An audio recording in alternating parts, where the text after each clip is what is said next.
So Saili Fatak has joined us. नमस्कार, मी हर्षाली घोणे. तुमचं चहा आणि बरंच काही गप्पा टप्पा एपिसोड 2मध्ये तुमचं मनापासून स्वागत करते. आज आपल्याकडे एक टॅलेंटेड ॲक्ट्रेस जॉईन झालेली आहे. नाटक, सिनेमा, मालिकांमध्ये ती सातत्याने काम करत असते. झी मराठीवरच्या दिल दोस्ती दुनियादारीमध्ये ती कधी चीनू म्हणून झळकली, तर चूक भूल द्यावी घ्यावी या मालिकेत तिने तरुण मालूची भूमिका साकारून प्रेक्षकांची मनं जिंकलीत. कलर्स मराठीवरच्या कॉमेडीची जीएसटी एक्सप्रेसमध्ये तिने काही कॉमिक रोल्स करून प्रेक्षकांना खळखळून हसवलं. ती एक वेडिंग प्लॅनर आहे. ती आपल्या सर्वांची लाडकी आहे, म्हणजेच सायली फाटक. तर आपण तिला आपल्याबरोबर कॉन्व्हर्सेशनमध्ये घेऊया. येस,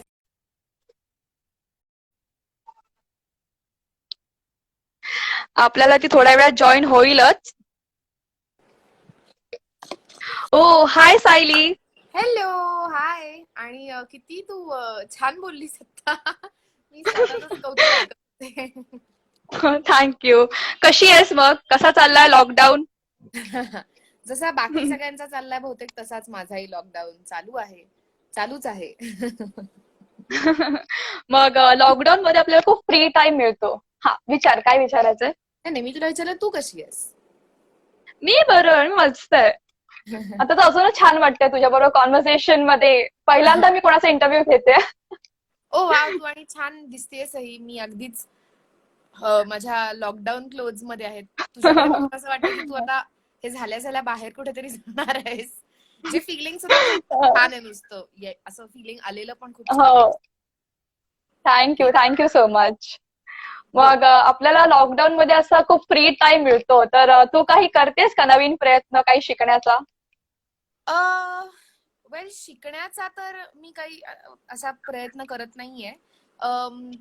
मी माझ्या आयुष्यात खूप खूप खूप वर्षांनी, म्हणजे बहुतेक शाळेनंतरच मी पहिल्यांदा इतका काळ घरी आहे. म्हणजे मला आठवत हो. नाही की मी एवढ्या वेळ घरी होते याआधी. म्हणजे लिटरली मी खूप आठवायचा प्रयत्न केला की संध्याकाळ म्हणजे एस्पेशली 6 नंतरचा जो वेळ असतो, मला मला हो. मेमरी नाहीये की माझं घर त्या वेळेत कसं दिसतं, काय लाईट येतो आपल्या हम्म, घरात, काय चालू असतं, मला माहितीच नव्हतं. ते मी हम्म. पहिल्यांदाच त्या वेळात सतत घरी असते, त्यामुळे माझ्यासाठी हे काहीतरी वेगळंच आहे म्हणजे हे. आणि इतकी इंटरॅक्शन सुद्धा आई वडिलांबरोबर गेल्या अनेक वर्षात झाली नाहीये. कारण मी मुंबईत तरी किंवा कुठेतरी काहीतरी तरी चालूच असतं सतत. आणि आपण कुठे घरी बसतो, आपल्याला the first chance we have and we want to go out. तर म्हणजे मला तरी, हम्म. मी बाहेरच असते बऱ्यापैकी. तर हो. आय थिंक माझ्या आई बाबांबरोबर खूप इंटरॅक्शन झालंय माझं या काळात. आणि काय शिकलीस तर मी माझ्या आई वडिलांनी मला एक पत्त्यांचा खेळ शिकवला, जे मी नक्की शिकलीये, जो त्यांना सतत खेळायला आवडतो. सो मी तो खेळ शिकलीये पत्त्यांचा. I am trying my hand at cooking. मी वेगवेगळ्या गोष्टी बनवायचा प्रयत्न करतेय. आणि ऍक्च्युली कधी नव्हे तर मला वर्कआउटची गोडी लागली असं मी म्हणेन, जे मी अदरवाईज करायला लागतं आणि केला पाहिजे म्हणून करते, पण आता तो मला करायला मजा येते आणि आवडते. सो अदर दॅन दॅट मी काही नवीन शिकले नक्की नाहीये. इतर लोक काय काय शिकतायत आणि करतायत ते मी बघत असते सतत. हा.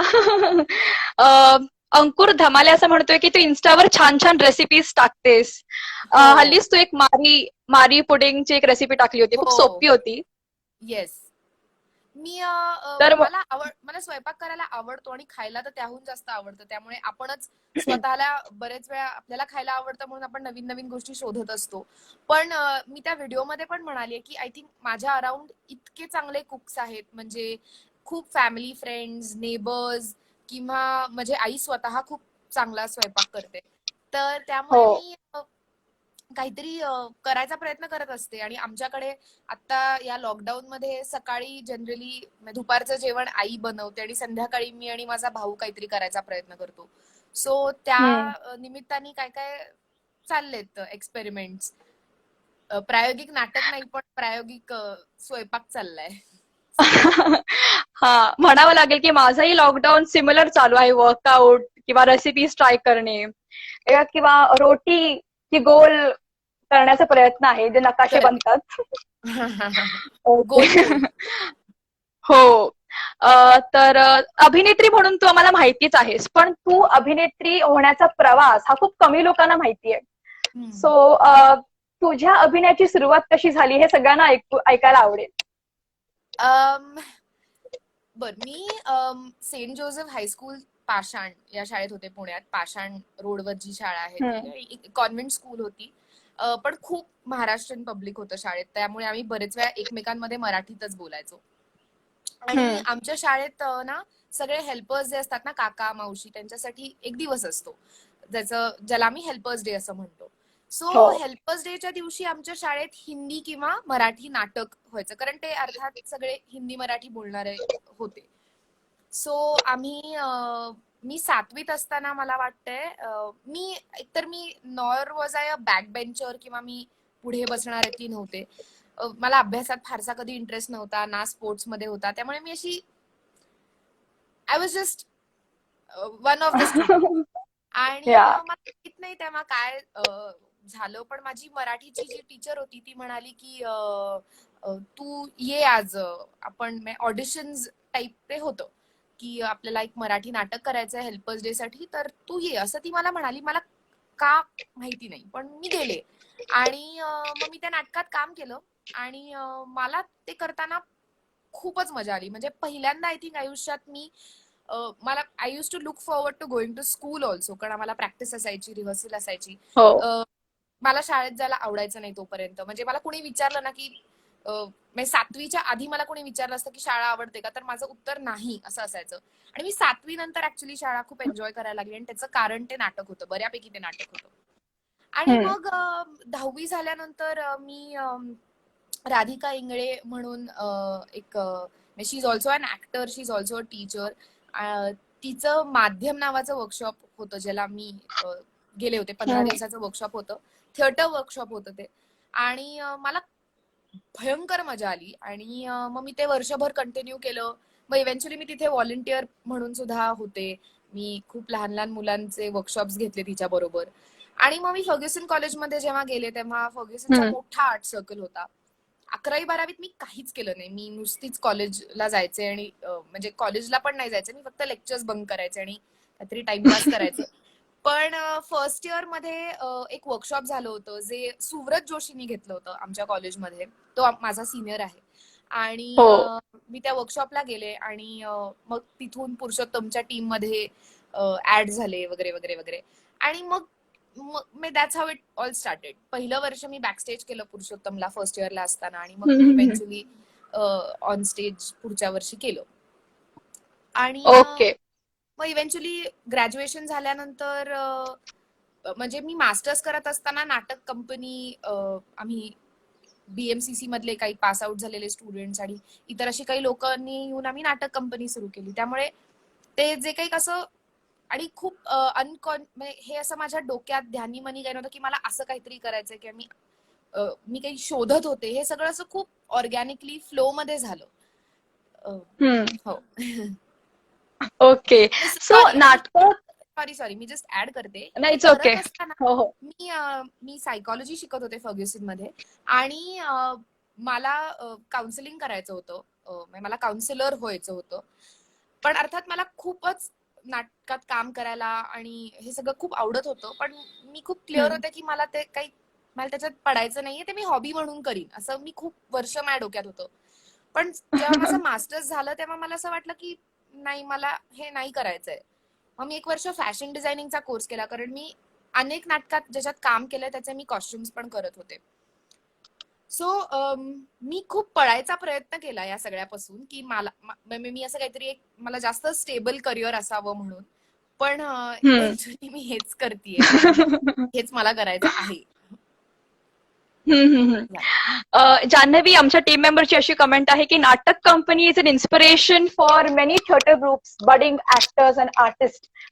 वाव. तर मला असं वाटेल की नाटक कंपनीने आम्हालाही इन्स्पायर केलंय, चहा आणि बरंच काहीला एक टीम फॉर्म करून काहीतरी प्रायोगिक करणं. तर नाटक कंपनी आताच सुरू झाली लॉकडाऊन मध्ये. So you are a inspiration for that. Thank you thank you. I am happy की yeah. Company has inspired many people to come together and do something, create something, do which something. Is yeah. Lovely. Yeah. So तू अभिनय व्यतिरिक्त नाटकात तू costume design करायची, तर तुझं painting वेंटिंग तर खूप छानच असणारच आहे. तो छंद असेलच तुझा, क्रिएटिव्हिटी काही. चित्र काढायला म्हणजे मी एवढी आता मी आता एक एक बोलायला लागल्यावर मला लक्षात येते की मी I can come across as such a confuse person. कारण काही मी शाळेत असताना मला आर्टिस्टही व्हायचं होतं, in the sense fine arts वाला आर्टिस्ट. हम्म. जेव्हा मी एलिमेंटरी इंटरमिजिएटची तयारी करत होते तेव्हा मला असं वाटत होतं की मला चित्रकार व्हायचंय. माझं ड्रॉइंग ग्रेट नाहीये, पण मला आवडतं ड्रॉइंग करायला. आणि त्याच्यात सुद्धा देर आर सम थिंग्स जे मला, some things which I can do आणि some things which I can do. For example, मला मेमरी ड्रॉइंग अजिबात येत नाही. Like I am very bad at figures. But I okay. Love design, I love nature. म्हणजे मला फुलं, पानं किंवा असं इंट्रिकेट गोष्टी बारीक नाजूक नाजूक करत बसायला खूप आवडतं. मी खूप हम्म. झेंटँगल्स करते. Zentangle is it's basically doodling, but it also has a okay. theory, uh, uh, which says ki it has effects of calming you down आणि concentration वाढतं असं. So it's not की नुसतं काहीतरी आपलं काढत बसलोय, पण it is also meant for you to channelize your energy and या focus. एनर्जी. So या. yeah, so ते मी करत असते. ओके. सो आम्ही ना गुगल रिसर्च केली तुझ्यावर आणि खूप असे इंटरेस्टिंग आर्टिकल्स आम्हाला सापडली. तर त्याच्यावर एक बेस्ड क्वेश्चन आहे. I would not like to go in much detail about that question. A Okay. French story, या इंग्लिश नाटकासाठी तुला बेस्ट ऍक्ट्रेस मेटा अवॉर्ड मिळाला. तर हो. त्या नाटकात तुझी भूमिका काय होती आणि त्या नाटकात काम करण्याचा अनुभव कसा होता? ओके. एक तर friend story is one of my favourite plays. Also by one of my favourite playwrights which is Vijay Tendulkar. खूप एक 7-8 वर्षांपूर्वी आय थिंक मी अतुल पेठेंचं एक वर्कशॉप केलं होतं.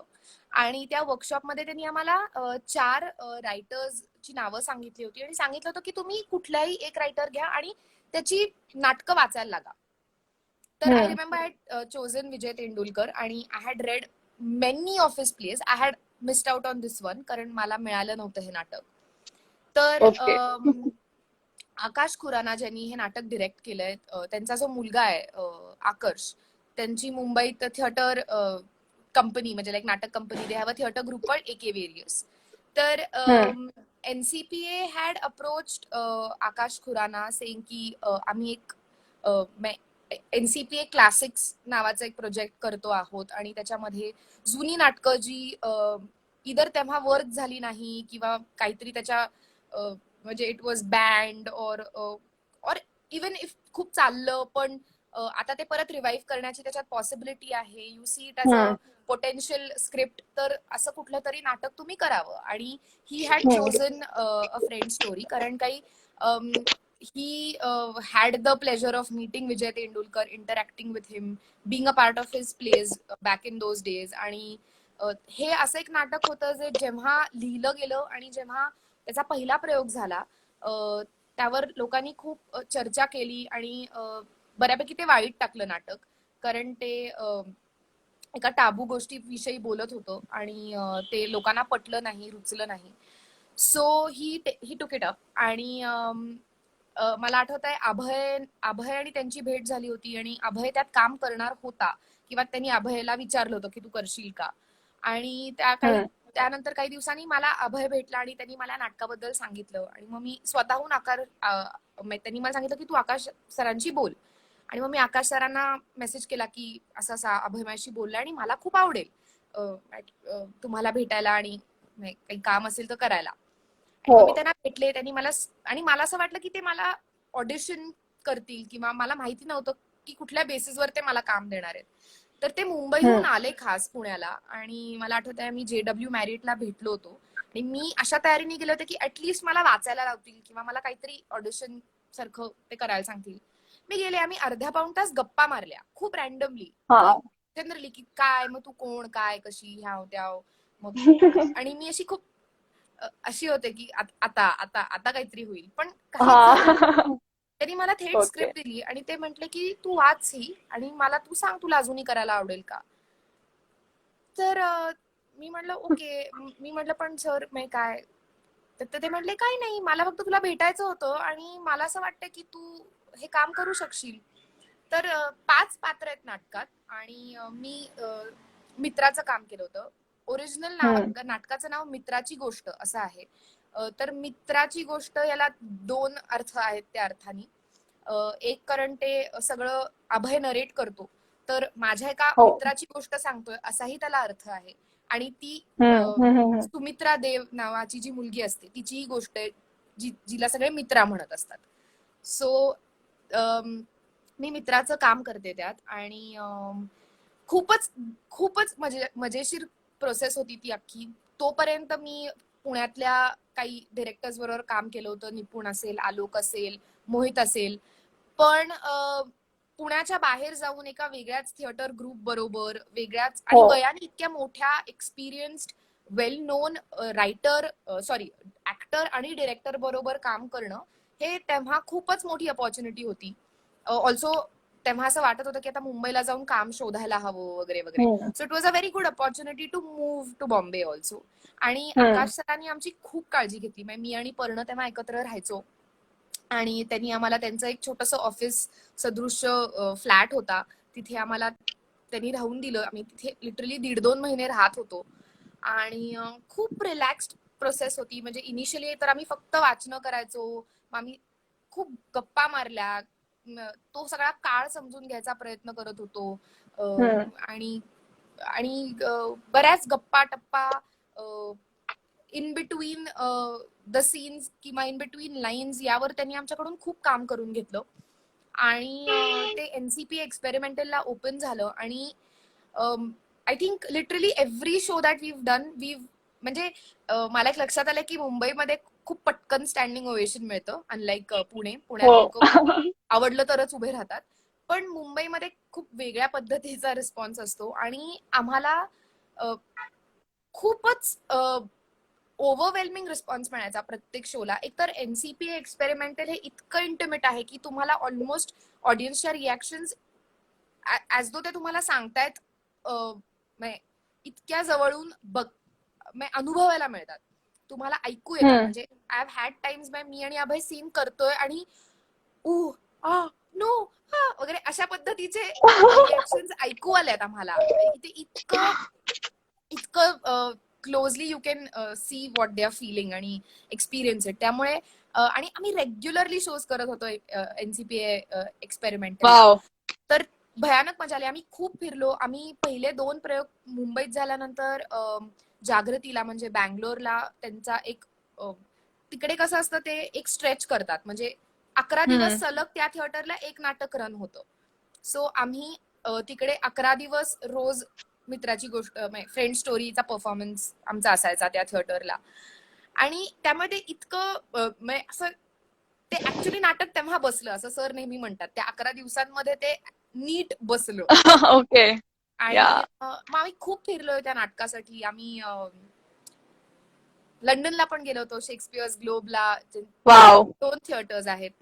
तिथल्या मिनी थिएटरला, ज्याला विंटर थिएटर म्हणतात ते, कारण ते इंडोर आहे, तिथे आम्ही परफॉर्म केलं होतं. सो म्हणजे apart from Meta it has a lot of memories. It has a very very strong sense of काय म्हणतात, it has a very substantial, it's full of substantial experience असं म्हणेन मी.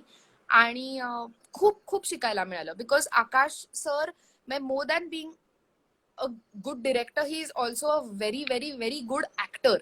त्यामुळे ते ऍक्टर्स बरोबर जेव्हा वन ऑन वन इंटरॅक्ट करतात ना, तेव्हा ते खूप गोष्टी त्यांच्याकडून शिकण्यासारख्या आहेत. म्हणजे just the way he understands the craft, which is very very, I think I was lucky की आम्हाला ते मिळालं त्यांच्याबरोबर काम करायला.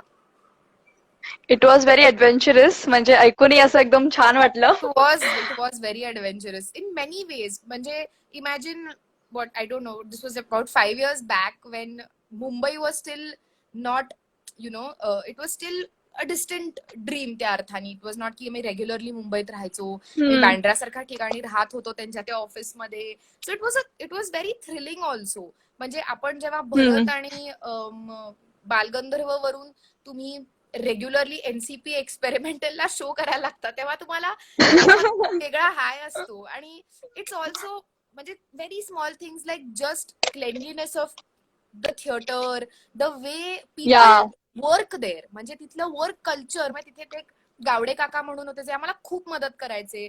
त्यांच्या बरोबरच्या इंटरॅक्शन, तिथे गेल्यावर एक एक वेगळीच एनर्जी होती तिथे, जी तितकं सगळं एनरिचिंग होतं. खूपच मस्त. आणि I think one of the best times आणि best place I have been a part of for sure. Okay, वा, खूप छान, खूप छान. मी खूप बोलते अं, कारण अर्थात खूप जवळचा तो माझ्या. या खूप जवळचं आहे. मित्रा हा रोल खूप फेवरेट असणारच आहे तुझा आजपर्यंतचा. हो. हो, मी ओके. त्याच्याबद्दल काही बोललेच नाही का? तर थोडंसं सांगू का मी त्याच्याबद्दल? हो, म्हणजे पात्र. ऑब- हो हो हो. तर दिस म्हणजे the whole story is set somewhere between the 40s and 50s, very close to independence. आणि it is about Mitra who's who's a who realizes that she likes women and not men. आणि it is about her finding that about herself आणि coming to terms with it आणि then living with it. असं ते पात्र होतं. आणि अर्थात नाव we have the whole LGBTQ community. There is yeah आता there is no, people are absolutely free to choose whom they want to love आणि how they want to live. आणि ऑफकोर्स खूप कमी रिस्ट्रिक्शन्स आहेत कुठल्याच गोष्टीसाठी, especially about choosing a partner or whatever it is or how you want to leave.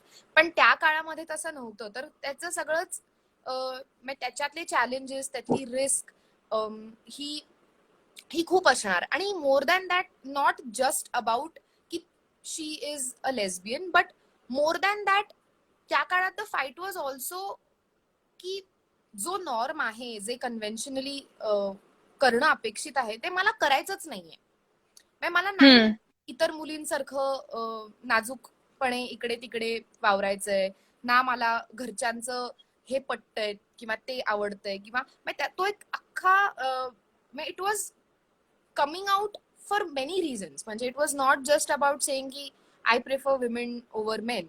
It was also about saying की this is who I am आणि this is who I want to be, you like it or not. आणि त्याच्यातलं तो जो भाग आहे तो माझ्यासाठी खूप महत्वाचा होता. कारण I don't know what it is to be in love with a woman. So but म्हणजे जेव्हा 377चं हे सगळं झालं तेव्हा there was this thing that everybody said आणि repeated, that love is love. तर we all understand love in some way or the other आणि we all want to be our self. आणि आपण आपलं अर्ध आयुष्य I think we are fighting that की I can't be my self or somebody is telling me not to be this. म्हणजे तू असं वाग, तू तसं कर, हे बरोबर नाही, हे चुकीचं आहे, दिस दॅट जे काय. तर आपण त्याच्यातच असतो अनेक वर्ष आयुष्याची आणि त्यामुळे आपण कितीतरी गोष्टी मिस आउट करतो. सो माझ्यासाठी तो खूप महत्वाचा पॉइंट होता त्या नाटकामधला, विच आय स्टील कॅरी. की मला असं आय फील इट की the least I can do is be my self. आणि if someone wants to accept me the way I am, great. If not, okay, thank you, tata. It's easier said than done, but yeah, I try. Yeah तर प्रत्येक character कडनं काही ना काहीतरी शिकायला मिळतच असतं. पण हो. कधी कधी काय होतं ना, आपल्याला खूप असे चॅलेंजिंग रोल्स मिळतात कलाकारांना आणि असं वाटतं की नाही बाबा, आपल्याला हा कठीण जातोय, आपल्याला जमणारच नाही. तर ते काय काइंड ऑफ डिमोटिवेशन येतं. तर ते तुझ्या बरोबर आधी झालंय का कधी? आणि तू कसं टॅकल केलंस? म्हणजे इतकं कठीण रोल आला, माय गॉड आय शुड क्विट, असं कधी वाटलंय का तुला? मला माझ्यासाठी कन्स्ट्रेंट भाषा असते बरेच वेळा. मी मराठी शाळेत नव्हते आणि माझं मराठी वाचन खूप नाहीये. त्यामुळे मला बरेच वेळा आपण जसं बोलीभाषेत बोलतो त्याच्या व्यतिरिक्त जर असेल एखादी स्क्रिप्ट किंवा त्याच्यात अवघड शब्द असतील किंवा वाक्याची रचना जरा अवघड असेल तर माझ्यासाठी ती अडचण असते. आणि मी बरेच वेळा तिथेच अडकते. म्हणजे मोर दॅन की हे कॅरेक्टर काय आहे काय, मी बरेच वेळा इट्स नॉट व्हेरी राईट आणि good, but that is what happens to me. तर वन सच टाइम आम्ही आता काही वर्षांपूर्वी सिंधू सुधाकर रम आणि इतर नावाचं नाटक केलं होतं. त्याच्यामध्ये त्याच्यामध्ये आम्ही एकच प्यालाचा रेफरन्स होता. त्यातले काही सीन्स पण होते एकच प्याला या ओरिजिनल नाटकातले, आणि प्लस त्याच्याबरोबर एक अख्खी कंटेम्पररी स्टोरी होती. तर त्याच्यातलं जे सिंधूचं पात्र होतं एकच प्यालामधलं, त्यातली काही काही वाक्य आणि कंटेम्पररी नाटकातली वाक्य मिळून एक अख्खा असा एक सीन होता, जो हो. माझा मोनोलॉग होता. आणि तो ना काही केल्यास सुटतच नव्हता. म्हणजे मी अजूनही आलोकला म्हणते की तू तो सीन वर सर्वात कमी मेहनत घेतलीस आणि तू तो बसवलाच नाही शेवटपर्यंत. जितके बाकीचे सीन्स तू बसवले तितके तू त्याच्यावर तू काहीच नाही केलंस. तू माझ्यावर सोडला होतास लिटरली.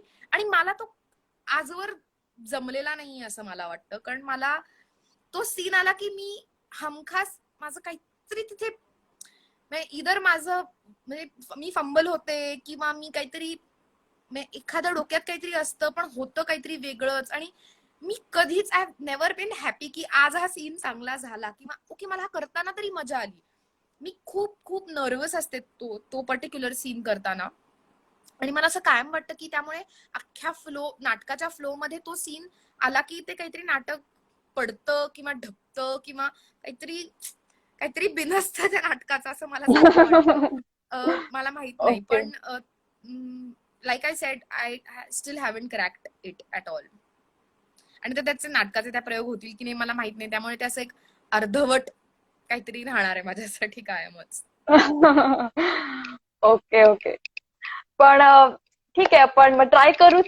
तू ट्राय करशीलच ते कव्हर करण्यासाठी. ते कधी आता परत केलं तर मे बी मला ते नव्याने तो सीन कळेल, काहीतरी वेगळे अर्थ कळेल. लागतील आणि कदाचित मला तो करता येईल नीट. हो, त्यामुळे बरोबर. आमच्या एका टीम मेंबरचा असा प्रश्न आहे की महानिर्वाण या नाटकात तू रमाची भूमिका केली होतीस आणि हे नाटक ज्येष्ठ नाटककार सतीश आयेकर दिग्दर्शित व लिखित आहे. तर सतीश सरांबरोबरचा काम करण्याचा एक्सपिरियन्स कसा होता आणि रमा या कॅरेक्टर बद्दल आम्हाला ऐकून घ्यायला आवडेल.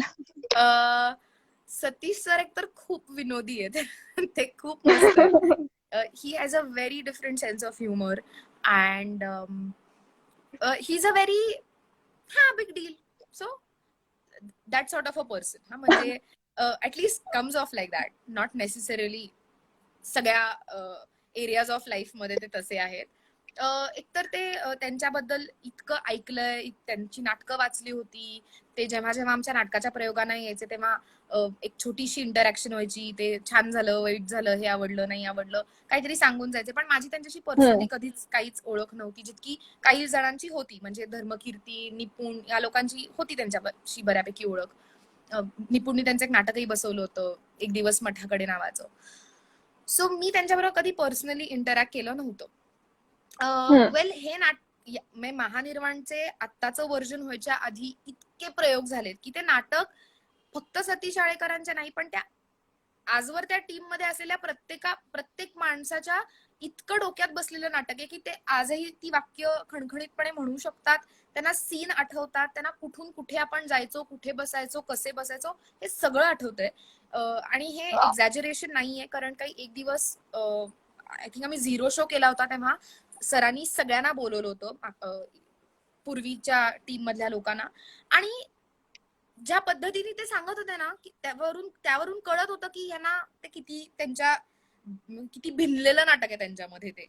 तर ते नाटक सरांनी ऍक्च्युली जसं होतं तसंच बसवलं. म्हणजे आम्ही त्याच्यात काही नव्यानी त्याच्याकडे बघितलं नाही किंवा काही केलं नाही त्याबद्दल. So in terms of direction त्यांनी जे बसवलं होतं ते नाटक त्यांनी परत रिपीट बसवलं.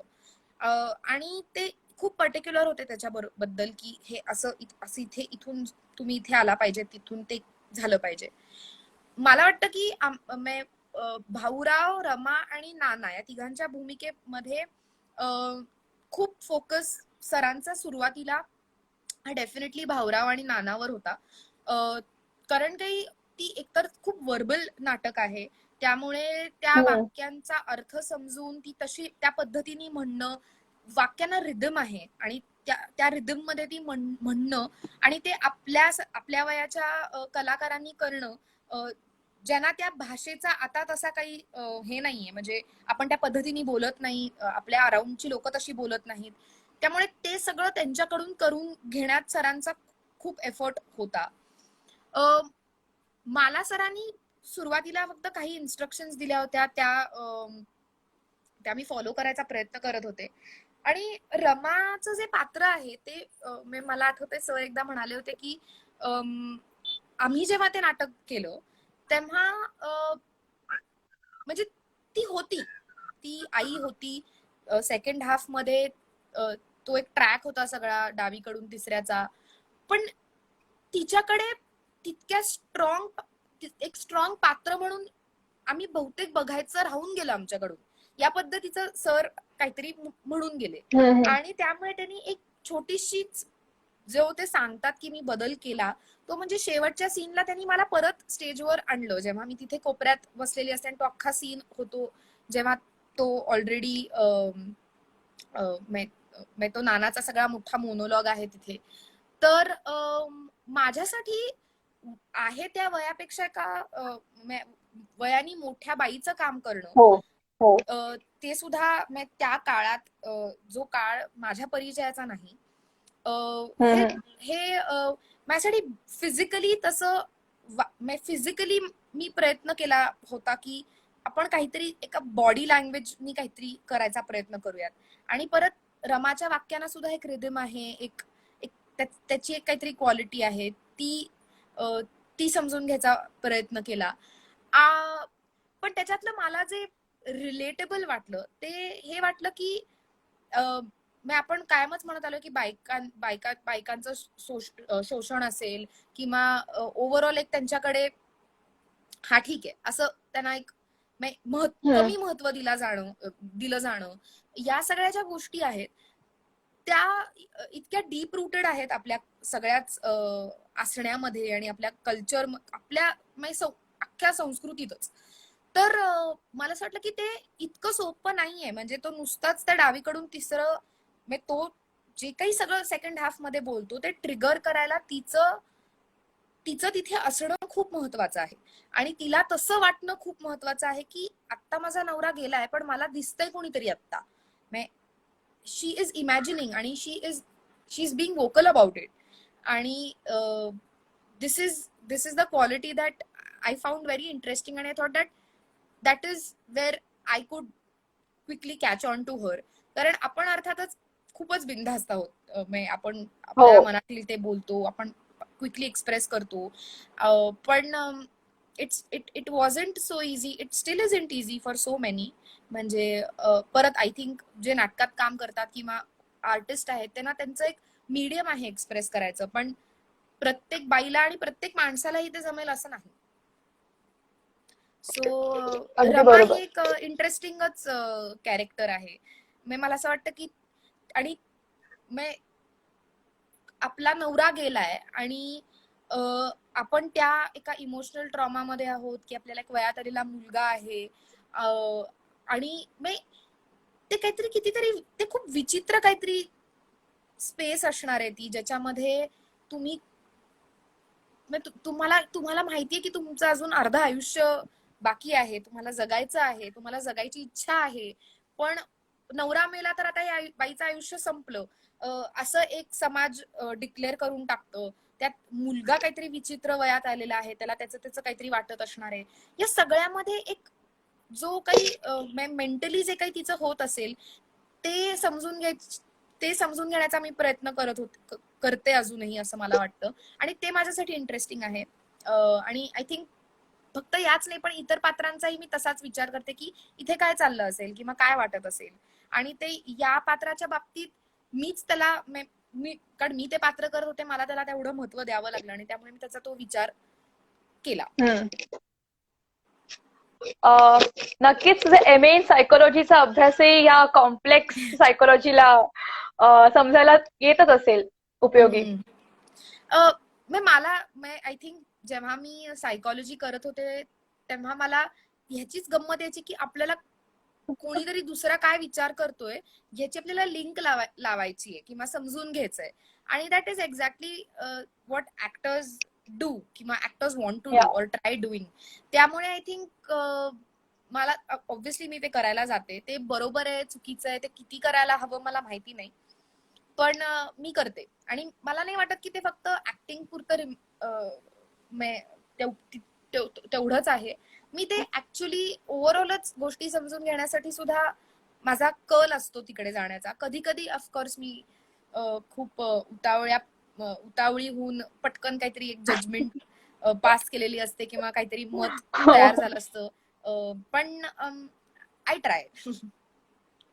या खूप छान छान भूमिका केल्यास तू. रमा असू दे, मित्रा असू दे, किंवा मालू असू दे. पण प्रत्येक ऍक्टरचं एक ड्रीम असतं की मला हा एक रोल करायचा आहे, एक इमॅजिनेशन असतं. तर तसं एक तुझा एक ड्रीम रोल कुठला आहे? ओ ऍक्च्युली खूप आहेत असं म्हणायला हरकत नाही, पण आता टॉप ऑफ माय माइंड जे आहे ते मी तुला सांगते. एक तर आय डोंट नो तू फ्लीबॅग नावाची सिरीज पाहिली आहेस का? जी नाही. खूपच फिबी वॉलर ब्रिज नावाची एक ऍक्ट्रेस आहे, UK बेस्ड, लंडन बेस्ड चे.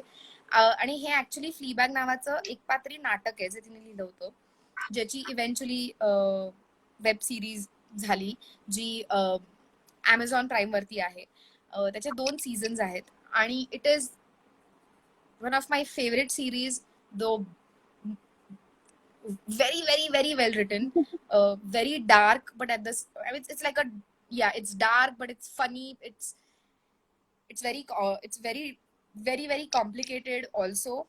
So Phoebe Waller-Bridge चं जे पात्र आहे फ्लीबॅग मध्ये, that would be a dream. That would be very challenging कारण I don't think I am that person at all. त्यामुळे तिने ते लिहिलंय आणि तीच ते करते, पण ते ती ज्या पद्धतीने करते, ज्या इजनी करते, आणि इतकं the character is got so many dimensions. It's amazing. That is one. आणि एक जे मला खूप काळ वाटत राहिलं आणि आता I don't know, I am too old for it also maybe, पण हायवे नावाची जी फिल्म आहे इम्तियाज अलीची, that is one of my favourite films. आणि आय डोंट नो की मला ते पात्र करायचंय का काय, but I just feel very close To be the part, to be part Alia of that Bhatt, film or something. yeah, thing. तर these are top of the list type of things. पण अजून I am sure असे खूप आहेत जे मला हे करायचंय असं वाटत असतंच. मला बरेच वेळा वाटत असतं की अरे मला हे करायचंय, पण नाट्यकलेचा अनुभव तुझा खूप असा समृद्ध आणि श्रीमंत आहे हे म्हणावं लागेल. पण from an actor to becoming an entrepreneur, हे कधी काय सुचलं? म्हणजे Kaleen wedding, being a wedding planner, ही आयडिया कशी काय सुचली तुला? actually see, the one reason I think I'm an actor is also because I know I can't do a job. Like I can't Yeah. be doing a job. I mean nothing about, no offense to those who do a job. I think I respect everybody who has a 9 to 5 sort of a job because it's not easy. पण something that मला खूप लवकर, म्हणजे आता मी म्हणू शकते in retrospect की मला हे खूप पूर्वी कळलं होतं की मला ते नाही जमणार आहे, की मी नोकरी करतेय किंवा मी कुणीतरी काहीतरी करताय आणि मी आय एम वर्किंग देअर.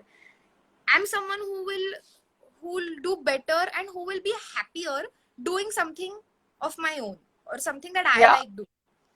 हे मला खूप आधी कळलं होतं आणि थँकफुली माझ्या आई वडिलांना हे खूपच लवकर कळलं होतं. आणि त्यामुळे they always encourage me to do something that I really like doing. So all the things that I have done have always been because मला करायच्या होत्या. मला आई बाबांनी कधी नाही सांगितलं की नाही तू तरी बाबा एक degree, for the sake of a degree तू अभ्यास कर. मला खरंच काउन्सिलर व्हायचं होतं, कारण मला तेव्हा माझी स्वतःची प्रॅक्टिस सुरू करायची होती. सो आय ऑलवेज न्यू की I will have to start something of my own. तर what that would be I had never thought of.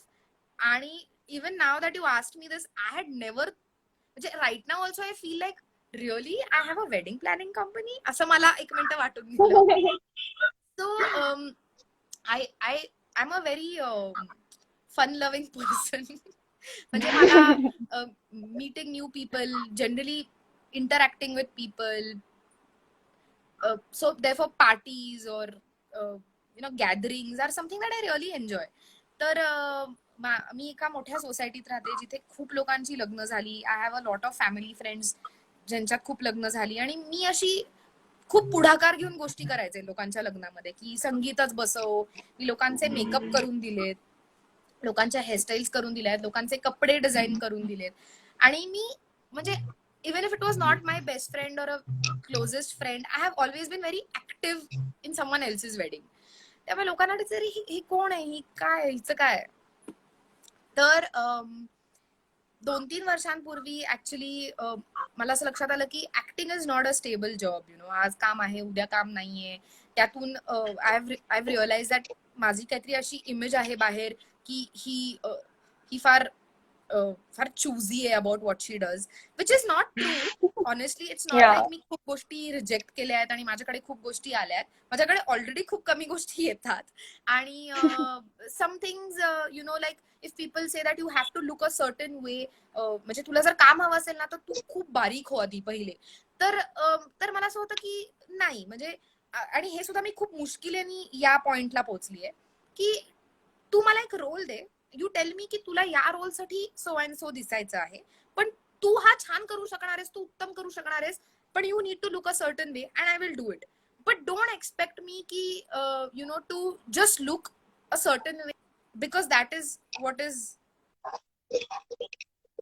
Expected out of me for no reason. म्हणजे जस्ट सो मला अजून काम मिळेल. अजून काम करायला मी किती 10 गोष्टी एकत्र थोडीच करणार आहे. I won't be as productive as in any of it. तर हे सगळं माझे स्वतःचे रिस्ट्रिक्शन, माझे स्वतःचे आयडियाज, या सगळ्या बघता मला असं लक्षात आलं की आपल्याला आपलं काहीतरी सुरू करायला लागणार आहे, which will precisely be to keep my self stable financially of course, आणि also mentally like involved in something when I don't have a acting job. तर आमचं बरेच चर्चा झाली की काय करू शकतो. आणि एक दिवस असंच मी काहीतरी विचार करताना मला असं वाटलं की why not wedding planning, because I think सगळ्या ज्या गोष्टी मला करायला आवडतात अदर दॅन ऍक्टिंग, ज्याच्यासाठी हे नाहीच आहे मुळात, त्या सगळ्या गोष्टी इथे आहेत. Like I said, I like to design, I like to meet people, I like to organize things. तर हे सगळं आहे वेडिंग प्लॅनिंग मध्ये. आणि I think it's a business that is never going to go out of business. म्हणजे लग्न करत राहणार आहे irrespective of lockdown. Let all this come down आणि people are going to get back to doing weddings. तर म्हणजे लग्न होत राहतील. अर्थात त्याचा कल बदलेल, from big fat weddings to intimate weddings or whatever it is. But I thought why not. आणि मग आम्ही जे पार्टनर्स होत, वी काइंड ऑफ डिस्कस्ड की काय होऊ शकतं, आणि we said let's give it a try, let's see what happens.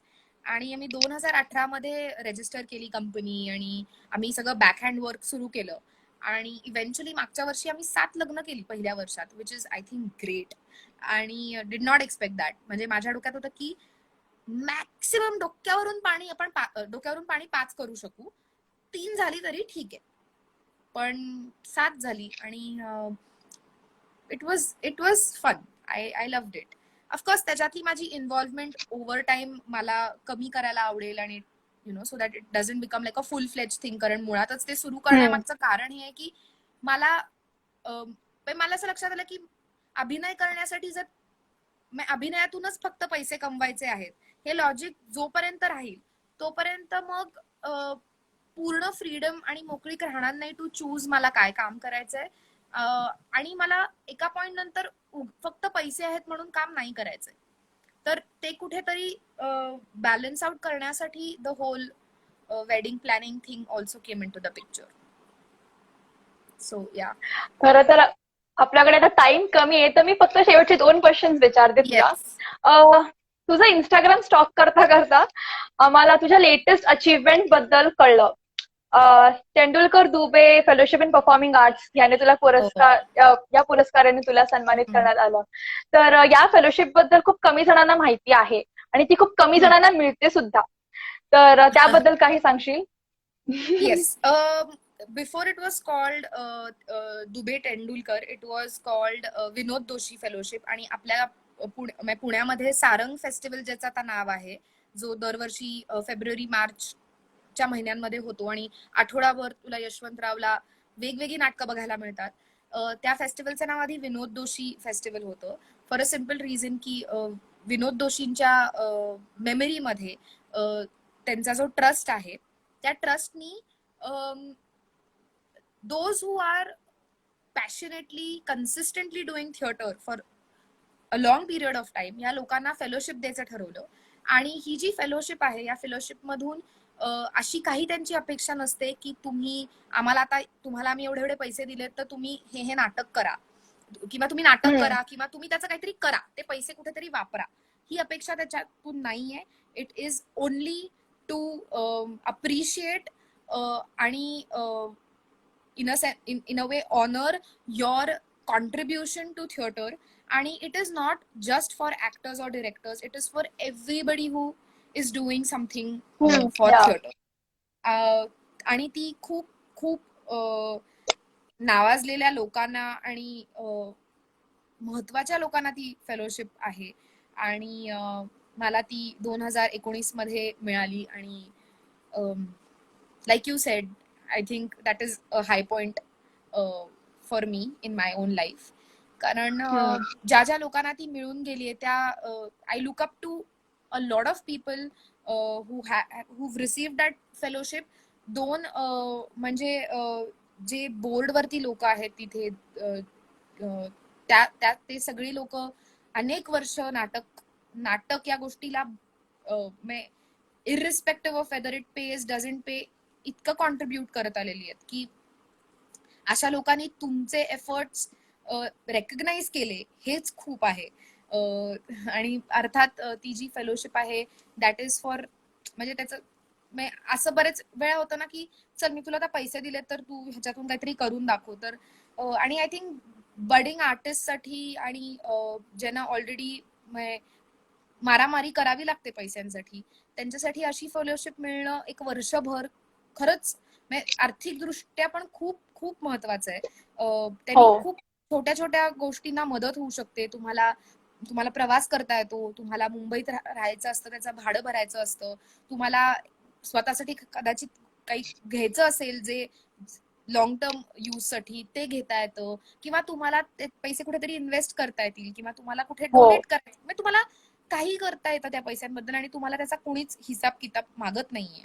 आणि मागण्याविषयी काही चूक पण नाहीये असं नाही, पण मला असं वाटतं की दॅट इज जस्ट ऍक्च्युली आपण काहीतरी केलंय आणि कुणाचं तरी त्या कामाकडे लक्ष आहे. आणि हेच फिलिंग खूप आहे म्हणजे माझ्यासाठी, more than the financial part of it. I think just to be recognized on such a platform is very very important. आणि it was an achievement really in that sense.